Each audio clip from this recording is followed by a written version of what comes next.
On a hot, muggy afternoon in the summer of 2010, Audrey Murray arrived in Shanghai alone. I definitely had a very typical suburban American upbringing. And while my family traveled a lot within the U.S. to see relatives and on vacations and things, we never traveled abroad. So that was a new experience for me as an adult. She'd come to Shanghai on a dare. A friend had told her she wasn't adventurous. He said she wouldn't last a day in a different country. At the time, Audrey was working a random office job in D.C., but she really wanted to become a writer. Her friend had just returned from China, where he was able to teach English part-time and pursue his own writing. So within weeks, Audrey got on a plane. But there was one little thing missing. I didn't study Chinese at all before I left.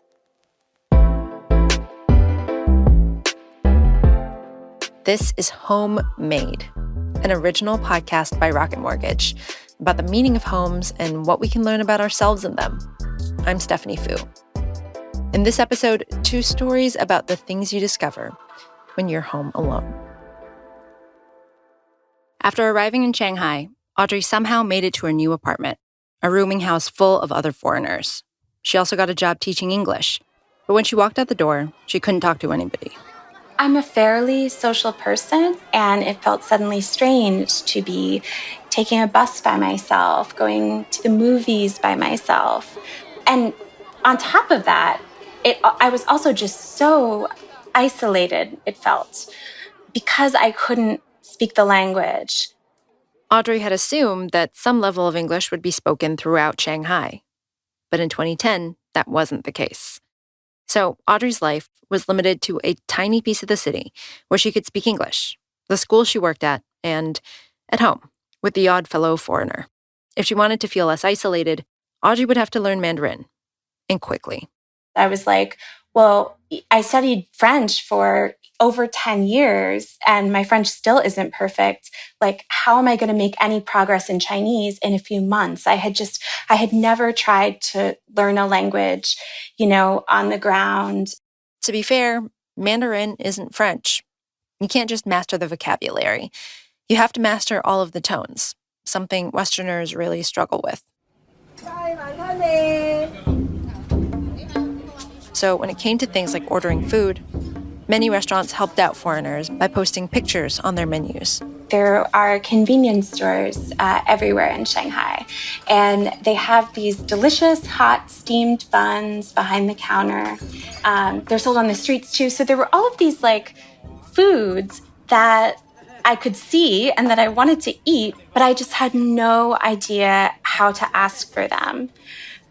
I mean, it's crazy to me. I didn't resort more to pointing and sign language, but I think I was just so overwhelmed that language barrier froze me a lot.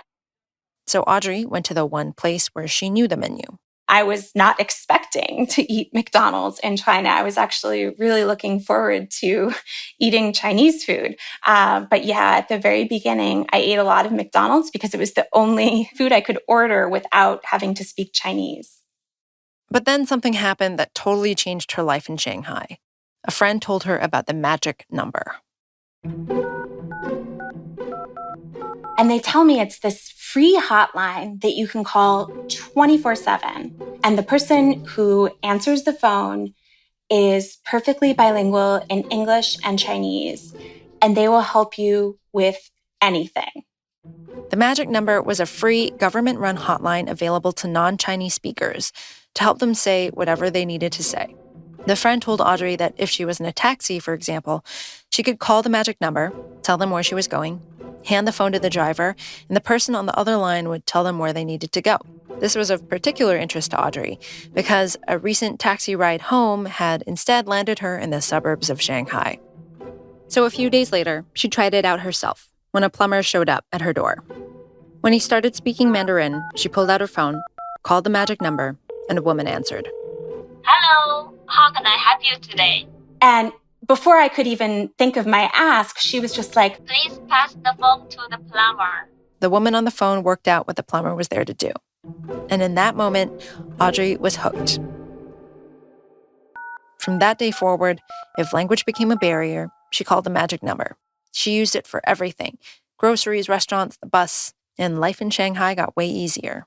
Hello, what can I do for you today? Thank you for calling. Is there anything else I can help you with? It felt incredible to be understood, at least from a language perspective. She even used the magic number to haggle with a shop owner over a rice cooker. I called the magic number and I said, "Can you ask him how much this rice cooker costs?" And she came back to me after talking to him and said it costs maybe like 80 kwai. And I said, "Do you think you could ask him if he could give it to me for 60 kwai?" Her phone was passing hands constantly. They were learning where I lived, what food I like to eat, where I like to go shopping, where I went when I got in a taxi, how late I tended to stay out at night. They knew I was allergic to powdered laundry detergent, and they knew that I loved yogurt. Her friends were doing the same thing. A few said that they were using the magic number like 30 times a day. Audrey thought, wow, she wasn't using it that much. Maybe 5, 10 times a day. But then her phone rang. The voice on the other end sounded familiar. Hello. The magic number was calling her, which was weird. The magic number never called you. Audrey thought maybe it hadn't been for free after all, and they were calling to bill her for all of the calls she'd made. But that wasn't it. The voice on the other end said, "Actually, I'm calling to invite you to our Chinese New Year gala because from our records, it seems like you're one of our most frequent callers of the year." Audrey was shocked. Her friends had been exaggerating. They weren't actually calling the magic number 30 times a day. On the day of the banquet a couple weeks later, Audrey wondered who else had been invited. She arrived at a grand old hotel in downtown Shanghai and was shown to a table of young Chinese women, the same women who'd been taking her calls for the past 6 months. As she looked around the room, Audrey realized no one else was there because of their frequent caller record. I mean, part of me wondered if maybe inviting me as the most frequent caller of the year was kind of a ruse, and that actually they invited me because they were worried if they were all in a room together for 4 hours, I wouldn't be able to survive on my own in Shanghai in that time. During dinner, Audrey got to know the women at her table. They were all in their early 20s, same as her. They'd all come to Shanghai from smaller towns for better jobs. After dinner, several of them stood up, walked to the front of the dining room, and began performing funny skits based on the most memorable calls of the year, often involving foreigners in really helpless situations. I'm not offended by this. There's nothing malicious about these skits. There's one that's based on a real call where a man had called the magic number to say, "I'm sitting here with my girlfriend. Can you tell her that I love her?" And, the only way I'm understanding this skit, by the way, is that the women at my table are translating for me. And I'm like, this is going to be my future if I continue to not learn Chinese and if I continue to try to make my home here without this really crucial part of it. I'm going to be like that guy. I'm going to fall in love with someone and not be able to tell them that without calling the magic number. Audrey was mortified. When she left that night, she made a promise to herself. She would never call the magic number again. The next day, she bought a Mandarin textbook and signed up for lessons. They were really difficult at first, but over several months, Audrey slowly started piecing together words and phrases. She grew to admire the elegance and construction of the language. Audrey started to feel confident when she was at a local market with a friend. They were looking for another friend, but a pushy shopkeeper kept trying to divert them into his stall. But I remember saying, actually, we're not here to buy anything. And halfway through, I sort of turned to my Taiwanese American friend and I was like, "You should really be having this conversation, not me." And she was like, "No, you're doing great." And it was a long time coming, but that was a really good feeling. Audrey no longer needed the magic number to communicate her needs or to understand what others were saying. I got to know people that I never would have met through work or through friends, for example, particularly my neighbors in an apartment that I lived in Shanghai. And they were so lovely. I continued to visit them after I left that apartment We never would have been in a situation where all three of us were in the room and there was someone else who could help translate for us. Her world started to open up. She made friends with those Chinese neighbors who taught her about the history of Shanghai. She traveled alone to Western China and even made her way up to Russia several times. She moved through the city freely and discovered things she never would have. One of those discoveries was a comedy club. Audrey took up improv and stand-up comedy.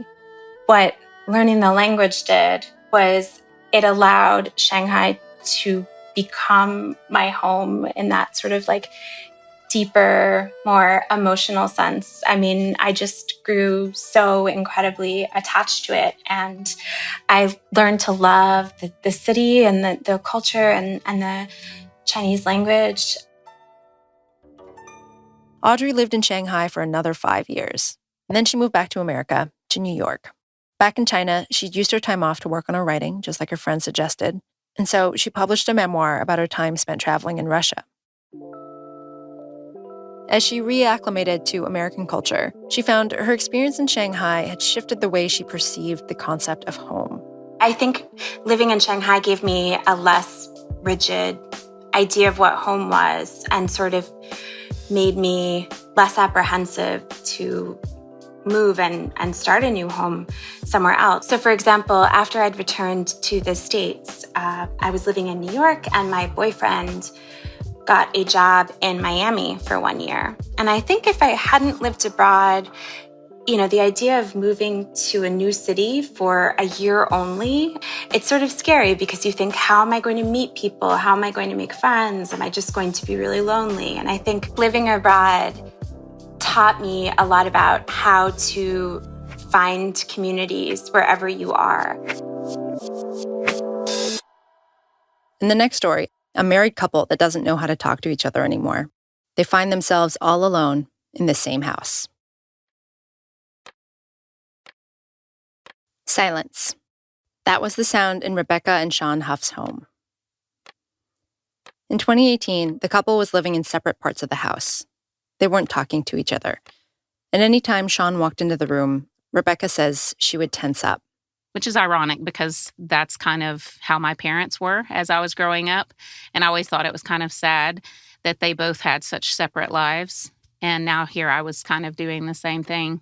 I mean, I knew what I was doing wrong, I guess, but I just didn't know how to push the reset button. Still, Rebecca didn't want to tear the family apart by divorcing. They had 2 teenage kids and lived in a nice farmhouse in Knoxville, Tennessee. She was a successful blogger, and he worked in the auto industry. Shawne's sister had introduced them 20 years before.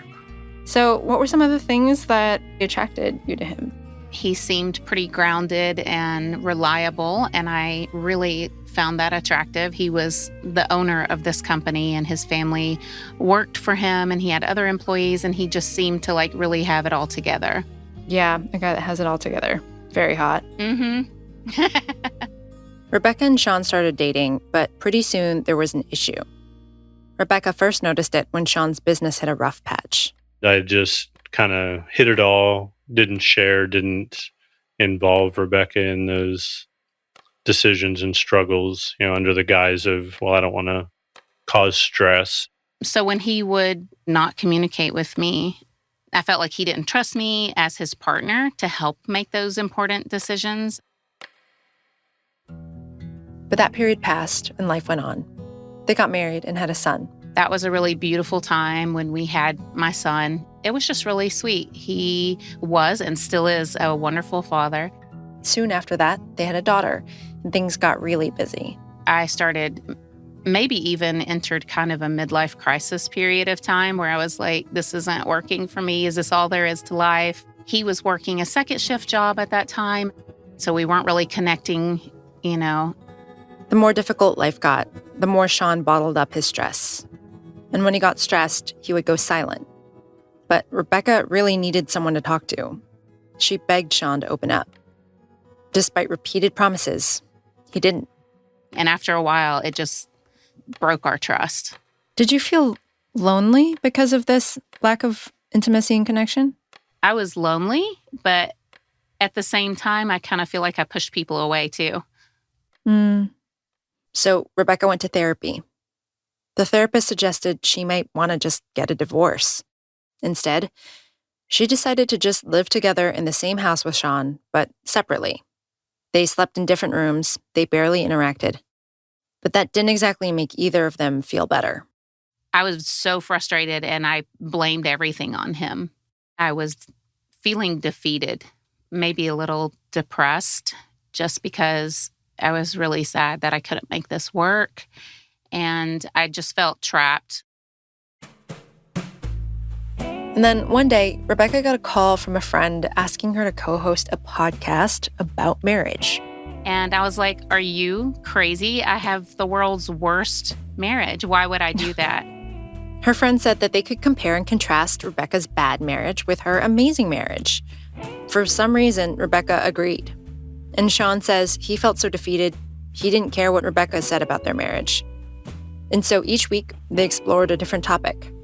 While researching an episode about divorce, Rebecca came across something called LAT, which stands for Living Apart Together. Living apart together is when couples stay married but live in their own homes. And a lot of people do it, about 4 million American married couples. It can happen when one partner relocates for a job, but the majority of married LAT couples live in separate houses in the same town. And they do it happily. They spend a few days and nights together, but then retreat to their own spaces. So Rebecca thought, what if, instead of living separately in different parts of the same house, they just lived in 2 different houses altogether? The challenge was proposing it to Shawne. It wasn't like, hey, that's a great idea. I was always very resistant to anything that I thought would separate my family in any way. Rebecca told Shawne that she was committed to the relationship and would try to salvage it. LAT would allow them the space to work on issues that they couldn't address while living in the same house. So they moved out of their farmhouse and into an apartment building. They rented 2 units, one on top of the other. For the first time in 20 years, Shawne and Rebecca were living in separate homes. Their daughter stayed with Rebecca and their son stayed with Shawne. They saw the benefits of it. They saw the stress levels reduce. I think it would have harmed them way more if we just either persisted in doing what we were doing with the tension in the house, or if we had just thrown in the towel and said, well, we give up, we're getting divorced. My son and daughter enjoyed having each of us to themselves for a while. And so it was kind of, we presented it as a fun thing. It wasn't as fun for Shawne. I missed waking up beside her, or, walking into the kitchen at the same time to get a cup of coffee, or, sitting on the couch and dozing off every night. You miss that. I really never lived alone. When you live with another person, you're sharing a space. And so in some ways, you have to be kind of in tuned to the other person's wants, needs, and desires. And so you're not completely focused on just doing what you need to do. But when my daughter and I lived in this apartment together, it felt almost like living alone. If I wanted to hang up pink curtains, or if I wanted to have flowers on the table every day, or if I wanted to watch a Korean drama and be all sappy and whatever, I could do what I wanted to with my space. So this was the deal. Unlike most LAT couples, for the first couple of months, Rebecca and Shawne would have no contact outside of therapy.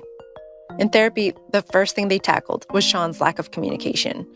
After every session, he would go back to his own apartment. I could go back to my own space and analyze it, for lack of a better term, with nobody saying, well, what are you thinking? But the big breakthrough for Shawne didn't come during a therapy session. One day, his son came home, upset by something, and started telling his father about it.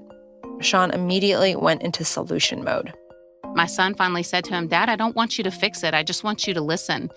That's what family is there for. I need to be able to vent to you just to get things off my chest, and I need you to be able to relate to it. And I had been telling my husband some version of that statement for years.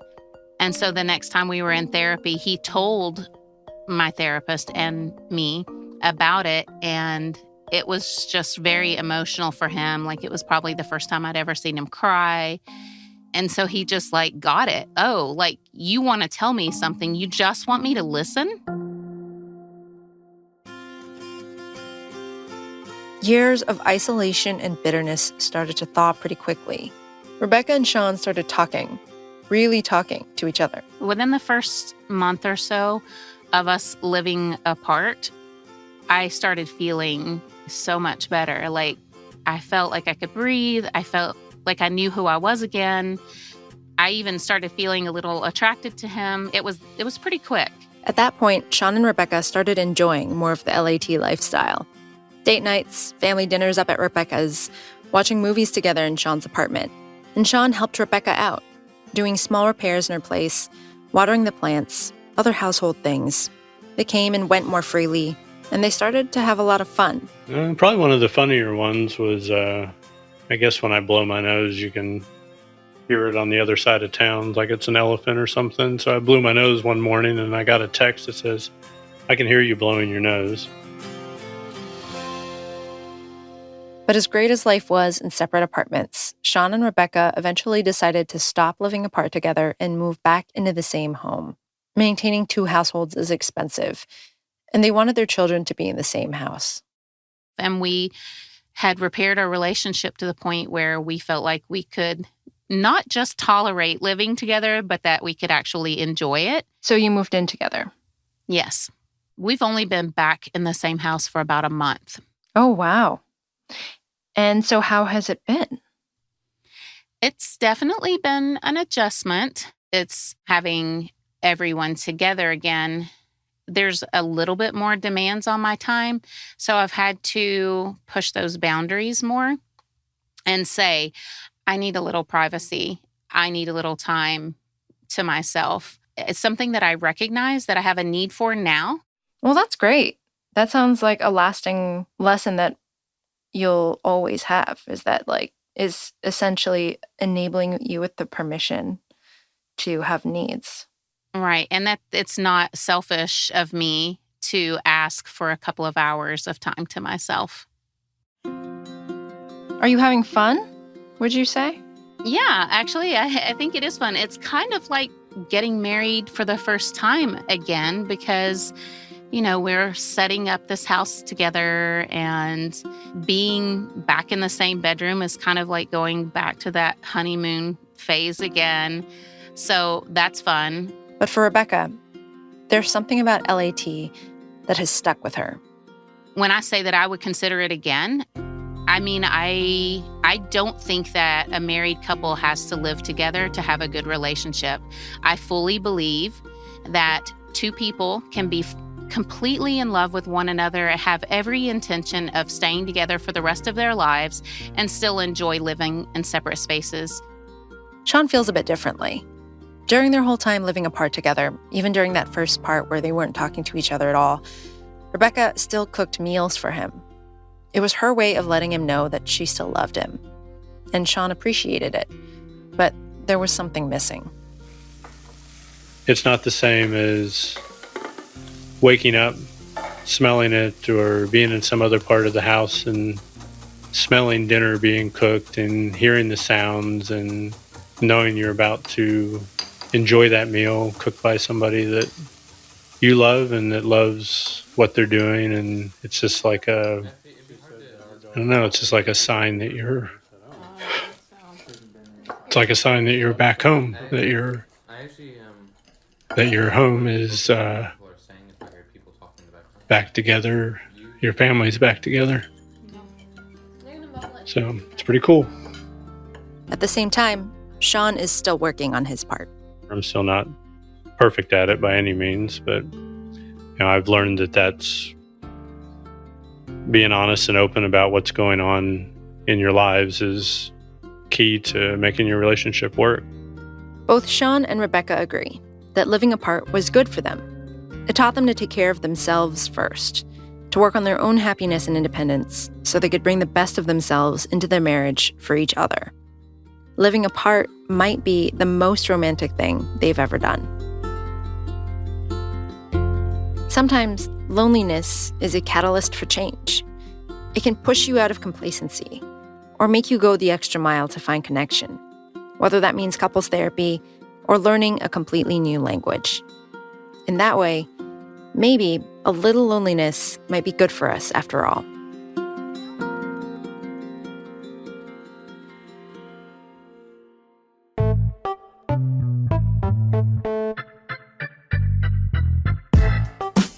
You've been listening to Homemade by Rocket Mortgage. My name is Stephanie Foo. You can reach us at rocketmortgage.com/homemade. Thanks for listening. Equal housing lender, licensed in all 50 states. NMLSconsumeraccess.org, number 3030.